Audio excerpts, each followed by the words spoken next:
talk to you guys a little bit about what I've learned this past semester, and it has been a great semester.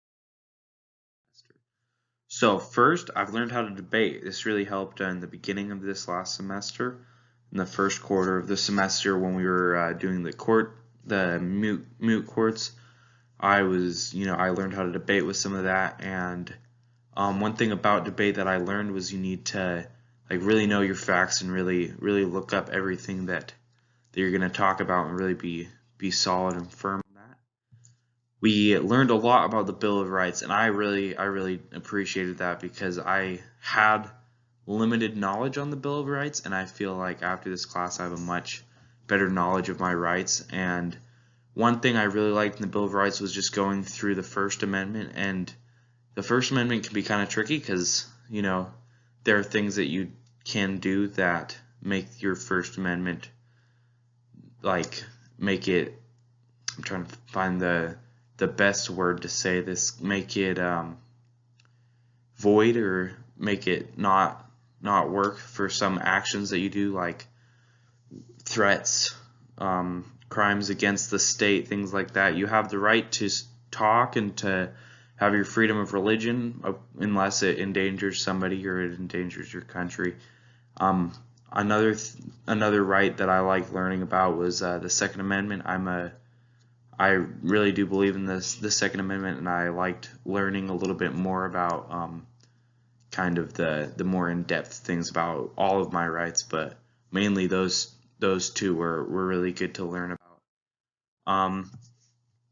No such thing as a free lunch. This one was awesome because I've always been told that, and I am planning on working in the business field, so I really like this. We talked about how there's no such thing as a free lunch. Somebody's always going to be paying for it. If it's you or the people you're getting it from, somebody has to pay for that lunch. And one thing that I really liked was we talked about if there's a kids special, kids eat free.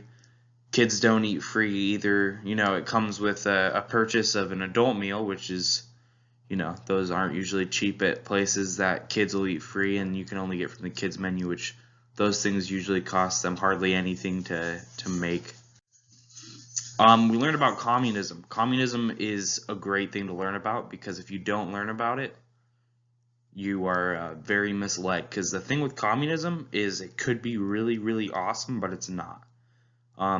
In this world, communism doesn't really work, and one thing that we kind of discussed was if communism could ever work, because communism would be able to work if we were in a perfect society, but as we all know, you don't need government in a perfect society. So communism was a really interesting thing to learn about, and I really enjoyed learning about communism and learning about the different ideals behind it, and learning about how Marx thought communism was going to make it so that we could live in a perfect society, and just kind of the beliefs there. We learned about supply and demand. That was another. I really enjoyed learning about supply and demand. I just really enjoyed this whole class, but supply and demand was really great. I have the chart here, with my demand going up, my supply going up, and then the equilibrium, and I really enjoyed learning about that, and I learned a lot about that because I always knew the price for something depends on how much you want it, but just there's the other things that go into it, like how much there is, the quantity, how what purposes it has, what it's needed for, and the different things there. Free market. We learned about the free market a lot in this economics class because the free market is a big part of our American market system and our American economics and economy.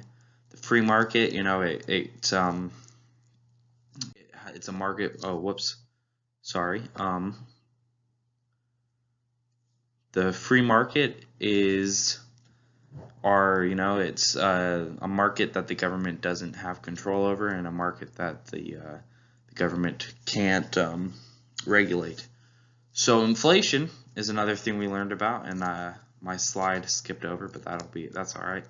Inflation was another cool thing to learn about because one thing I really like about inflation is it makes you really think. Like here in my local town, McDonald's their wages are just skyrocketed, which means the food there is really expensive because they can't support their high wages without raising the cost. And everybody thinks it's great to have high wages, and it is good to have high wages, but I think you need to have high wages and appropriate jobs for that. Like McDonald's isn't really a job that demands high wages.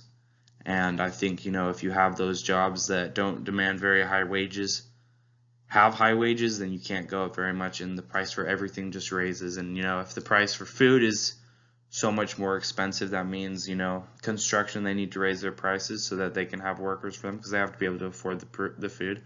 They raise their prices, and then you have the people building stuff. Business owners, they need a new building.